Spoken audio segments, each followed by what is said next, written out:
Assalamualaikum dan salam sejahtera. Anda sedang menonton Cerita, di mana seperti biasa kita singkapkan kisah di sebalik segala berita yang kami bawakan kepada hari ini. Dan secara semula jadinya hari ini tidak begitu banyak berita-berita yang berat dan besar kerana umat Islam di seluruh negara dan kebanyakan negara di serata dunia menyambut Aidilfitri. Tapi tidak kurang kisah yang kita mahu singkap di sebalik Aidilfitri pada kali ini.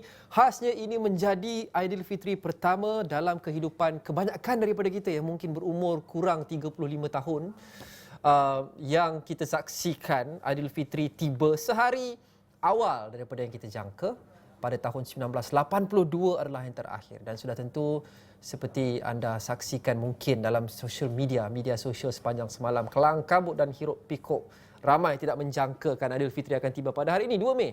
Ramai yang menjangkakan 3 Mei dan cerita-ceritanya sudah tentu sangat menarik. Persiapan di saat-saat akhir dilakukan dengan begitu cepat dan pantas. Tatkala Aidilfitri tiba lebih awal dari dijangka, buat pertama kali dalam masa 40 tahun. Dan di Kelantan tidak kurang ceritanya.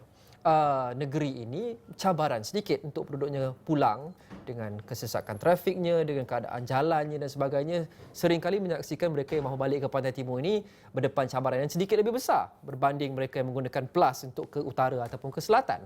Dan itu juga tidak masuk kisah-kisah menyediakan lauk dan membeli bahan sebagainya last minute pada saat-saat akhir. Fandi Muhammad ada meninjau ceritanya.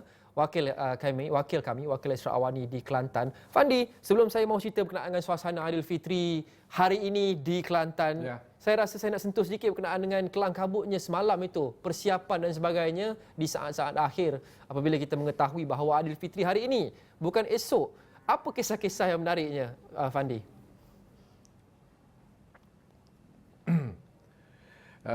Terima kasih Lokman dan juga selamat Aidilfitri diucapkan kepada Lokman dan juga rakan-rakan setugas di Kuala Lumpur.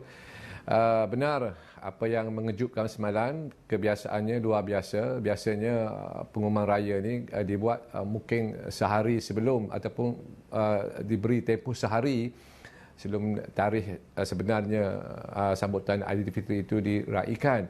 Namun apa yang berlaku semalam, benda yang luar jangka seperti yang Lokman sebut tadi, 40 tahun kali terakhir pada 1982 dan kali ini sebahagian besar rakyat Kelantan yang masih lagi dalam perjalanan pulang ke kampung halaman masing-masing, masih lagi berada di atas jalan.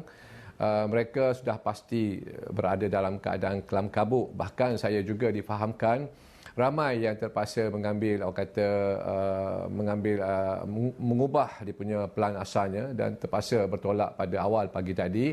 Namun apa yang boleh saya kongsikan, Lokman, apa yang boleh saya banggakan dengan rakyat Kelantan ini, apabila sejurus sahaja mereka menerima perkhabaran bahawa hari ini hari raya, mereka tidak tertangguh terus mengisi barangan ke dalam kereta dan juga kenderaan masing-masing, terus pulang ke kampung halaman masing-masing, menempuh perjalanan sejauh lebih daripada 10 jam, lebih daripada 400 km untuk sampai ke kampung halaman masing-masing.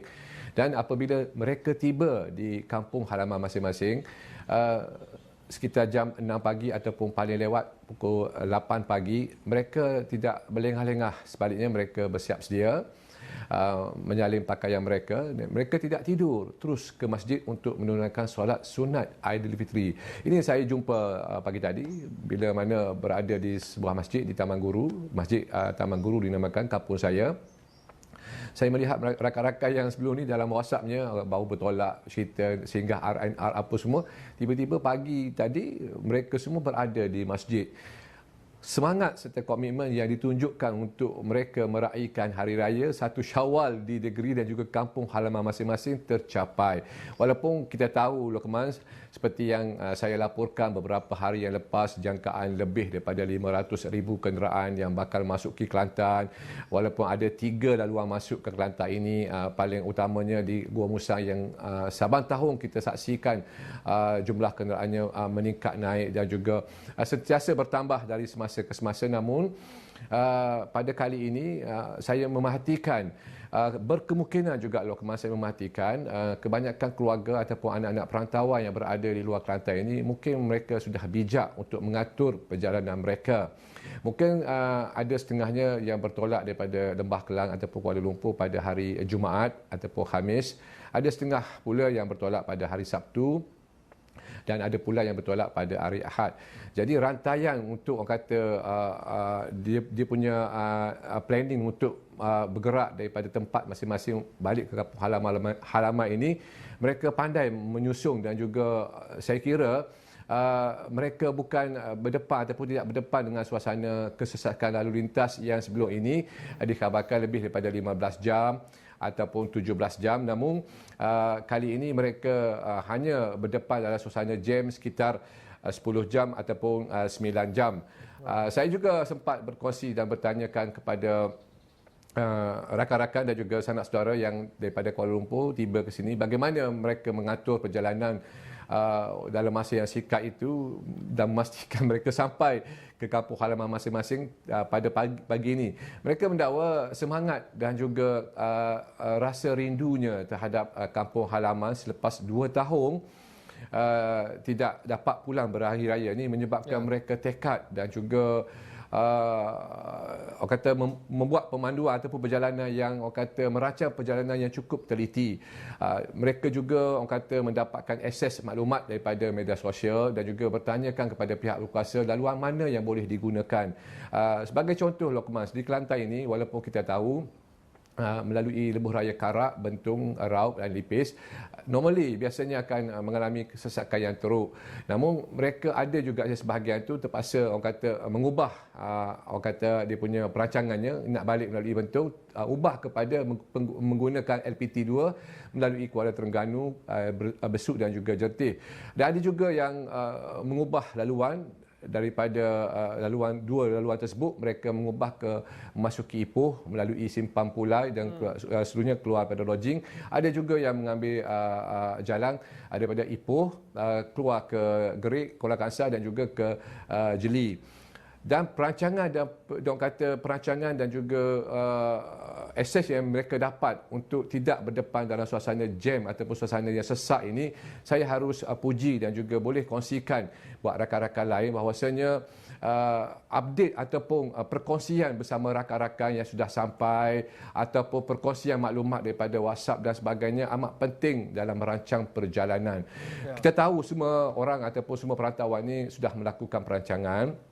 Namun pada kali ini perancangan mereka itu ada orang kata tepat pada masa dan kena pada tempatnya. Kerana rata-rata mereka yang sampai pagi tadi menyatakan mereka tidak orang kata berdepan dengan suasana jam yang kalau sebelum ini, kalau Lokman tahu di Kelantan ini kalau sebelum pandemik normally 15 jam ke 15 jam tu perkara biasa. Namun kali ini mereka menyatakan tidak sampai tempoh masa tersebut. Dan mereka sempat orang kata menunaikan solat sunat Aidilfitri, beramah mesra dengan rakan-rakan, berjumpa sanak saudara, dan pada waktu ini sebahagian besar mereka, saya kira selepas pada solat sunat Aidilfitri itu rehatkan diri, sebahagian besarnya tidur. Dan sebentar tadi Lokman, apabila saya keluar ke jalan-jalan bandarang luar daripada bandar Kota Baru, seperti jalan di daerah Bacok, jalan di kawasan Kubang Kerian, ada berlaku sedikit peningkatan kenderaan. Saya kira mungkin sebahagian mereka yang sudah mendapat rehat yang secukupnya mengambil kesempatan untuk keluar menziarahi rakan-rakan ataupun sanak saudara. Dan ini juga Lokman satu kelainan daripada kebiasaannya. Biasanya raya di Kelantan ni, kalau hari raya pertama, biasanya keluarga ataupun sesiapa saja tidak akan keluar daripada rumah. Mereka akan berada di rumah untuk menyambut tetamu ataupun beramah mesra dalam keluarga mereka. Namun kali ini saya melihat sekitar jam 3 petang tadi berlaku peningkatan kenderaan di jalan-jalan luar daripada bandar sedikit. Mungkin mereka mahu mengubah atau menukar selera sedikit pada hari yang pertama ini. Mereka mengambil kesempatan untuk keluar dulu ke kawasan yang lebih jauh bagi menziarahi sanak saudara. Dan mungkin pada besok hari ataupun hari raya kedua, mereka boleh merancang perjalanan yang lain. Mungkin mereka boleh keluar membeli belah kerana sebahagian besar perniagaan akan mulai dibuka pada esok hari, dan mungkin hari ini digunakan, kesempatan hari ini digunakan untuk bertemu sanak saudara, dan besoknya mungkin mereka boleh orang kata keluar juga bertemu sanak saudara, namun mungkin perjalanannya agak jauh, bukan sekitar pinggir bandar ataupun sekitar daerah Kota Baru, sebaliknya mungkin luar daripada daerah Kota Baru. Dan pada masa yang sama juga kawasan seperti Rantau Panjang, Pekalan Kubu yang terkenal sebagai kawasan bebas cukai, tetap perantauan ini akan kunjunginya, Lokman. Fandi, secara ringkasnya, sebentar tadi Fandi ada hantar visual juga semalam ketika hiruk pikuk dan kelang kabut untuk buat persiapan, dan ada juga cerita-cerita yang menarik seperti peniaga pasar malam membuka kedai mereka, membuka pasar pada lewat malam untuk memenuhi permintaan dan membantu penduduk setempat membeli barang keperluan di saat akhir sejurus selepas pengumuman tarikh Aidilfitri dibuat. Betul. Saya faham itu di Gua Musang. Tapi di kebanyakan kawasan lain di Kelantan, adakah ini juga disaksikan, iaitu mungkin peniaga-peniaga buka kedai untuk membantu penduduk setempat yang tak sempat untuk beli bahan masakan dan sebagainya? Apa yang berlaku semalam itu adalah di Pasar Berik 12 di kawasan Bandar Kota Baru juga sebenarnya, Lokman. Dan saya juga ada dimaklumkan beberapa pasar ataupun gerai di bahu jalan, especially yang meniaga ayam proses segar. Saya dimaklumkan banyak yang membuka gerai semalam apabila mereka mengetahui akhir ini hari raya, stok yang ada tidak boleh lagi disimpang, mereka terus saja menjual pada malam tadi. Begitu juga apa yang berlaku di pasar besar, Pasar Berik 12 itu, di mana stok yang ada itu ada sedikit stok, namun kerana permintaan, sebahagian besar permintaan, mereka membuka perniagaan mereka pada malam tadi. Dan apa yang saya dapat kongsikan kepada Lokman, kuasa media sosial, apabila mereka membuka perniagaan mereka di Pasar Berik 12 itu, mereka terus viral.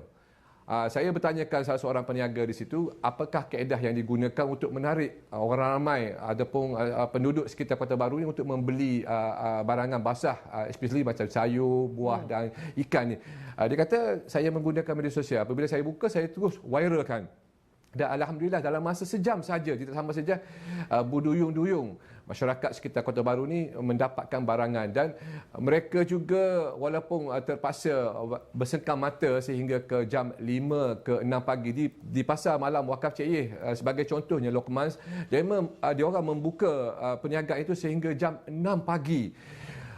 Mereka tahu mereka boleh menutup perniagaan pada bila-bila masa sebab keuntungan mereka sudah lumayan, namun disebabkan sikap ingin membantu mereka yang baru sampai ke Kelantan ini, ada yang setengah tu daripada kawan-kawan ataupun daripada grup WhatsApp dia meminta supaya minta suruh kedai itu tunggu sekejap, minta kedai jual sayur ni tunggu sekejap. Jadi saling membantu antara satu sama lain. Ini saya dapat, saya bukan apa, Lokman, saya boleh pujikan sikap sebegini, membantu dalam keadaan terdesak dan juga dalam kesuntukan masa ini, supaya masing-masing yang ada, baik peniaga sendiri, baik masyarakat setempat, boleh merasai dan meraihkan sambutan Aidilfitri kali ini.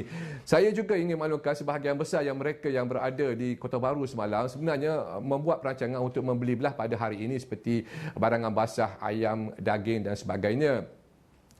Namun disebabkan hari ini semua perniagaan tutup, jadi semalamlah mereka dapat membeli ayam, dapat membeli ikan. Ikan pun ada dijual malam tadi sebenarnya, Lokman.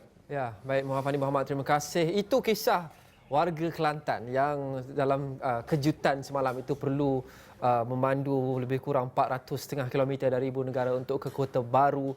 Tapi sekurang-kurangnya mereka masih lagi boleh pulang walaupun berdepan dengan banyak cabaran, termasuk kesesakan trafik dan kedai tutup dan sebagainya. Tapi bagaimana pula rakyat Malaysia yang berada 10,000 batu dari tanah air? Mereka tiada pilihan pun untuk pulang. Bagaimana mereka merasai semangat sambutan Aidilfitri itu dari perantauan? Selepas ini kita bercakap pula dengan rakyat Malaysia di London. Cerita kembali selepas ini.